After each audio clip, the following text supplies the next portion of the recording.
think everybody has their own association with speed. Everyone has their own relationship with the car phenomenon. Your car says so much about who you are. Whatever Vin's driving is going to be big and bad. Because that's the way he likes it. He's the muscle car guy.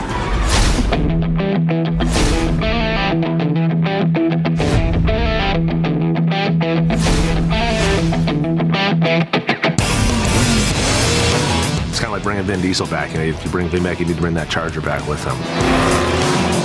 Getting back to that kind of reliable, stoic Charger was very fun. It was like an old friend. It was like an old cast member that I had worked with a long time ago. It's not only a cast member, but a very, very important cast member for Dom. You sure you want to do this? This car had a ton of action in the film, so they had to be built to handle a lot of abuse, especially with the terrains we were involved in on this one. I mean, it was, you know, rocks, creeks, you name it. We went with this, a basic Chevy crate motor, 350, turbo 400 transmission, Wilwood brakes, you know, Ford 9-inch like every other car on the film was utilizing. And what we did is we basically tried to go with the same theme as the original Fast and Furious. Everyone's looking for you. But just modernize the car a little bit. Inside, just the same kind of thing. You know, in Fast and Furious 1, the car had a very late 70s, early 80s feel to it. With this one here, we tried to at least, you know, bring it up into the, you know, the current time frame here of hot rodding. Something interests you about this car? Just admiring the bodywork. The Torino has become pretty symbolic as far as becoming the antagonist to Dom. In the car world, there's always been this big battle of Chevy versus Ford, and here in this film, it kind of extends into our character.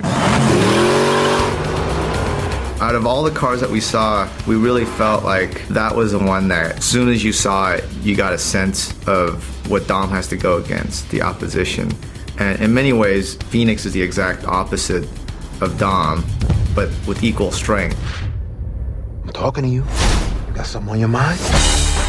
When they told me I was going to be driving a 72 Gran Torino GT, I was like, all right, this is something that you haven't seen in any other Fast and Furious movies. When you see the thing roll up, you know, hey, that he's a bad guy. It just says it all over the car. We added in the side pipes, Sparco seats, went through the whole suspension. It's bright green, you know. Green is for the money. I think when people see it, they're thinking, God, that's a great looking car. Just the shape, the slope of the car, it's perfect. The market value for 72 Torinos will probably go through the roof because it's one of those cars that it's a very small group of people that actually appreciate these things, and I think once it makes it to the screen on Fast and Furious, everybody's gonna want one.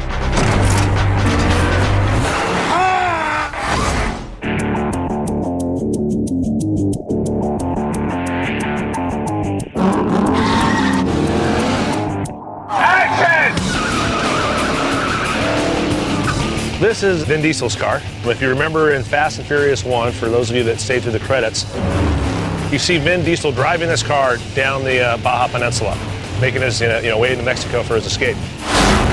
When we started this project, because the first thing that came up was what to put Vin in, and I said, well, that's an easy one. Continuity-wise, to see the Chevelle, to go, okay, whoever thought about this story really took everything into account and really attacked the idea of continuing a saga that started in Fast and Furious. This is a 454, 4-speed, 1970 SS, pretty much just 100% factory original LS6 4-speed Chevelle. Once Vin is found out, okay, I got to compete in this race, he has to modify this 70 Chevelle.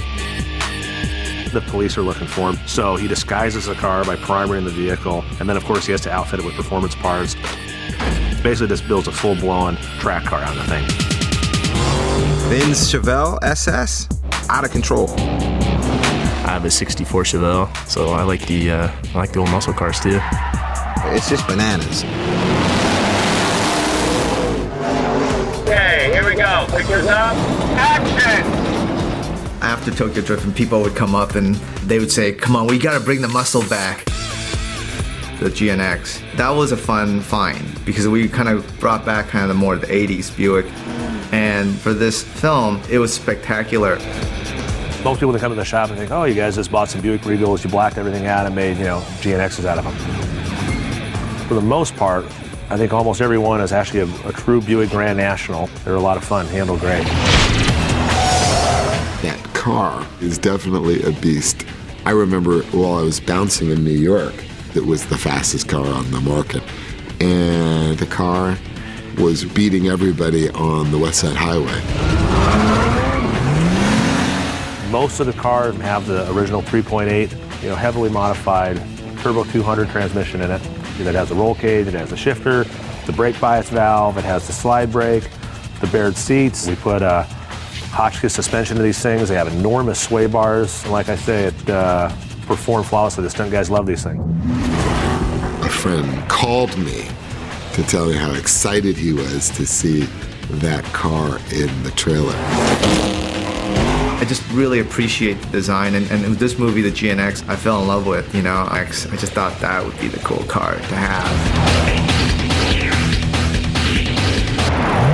I love imports, but if I'm describing who I am, it's a muscle car. I appreciate them all, domestics, you name it, I like them all. It's a muscle car for all the reasons that anyone who loves muscle cars would understand. Muscle beats import every time. Every time.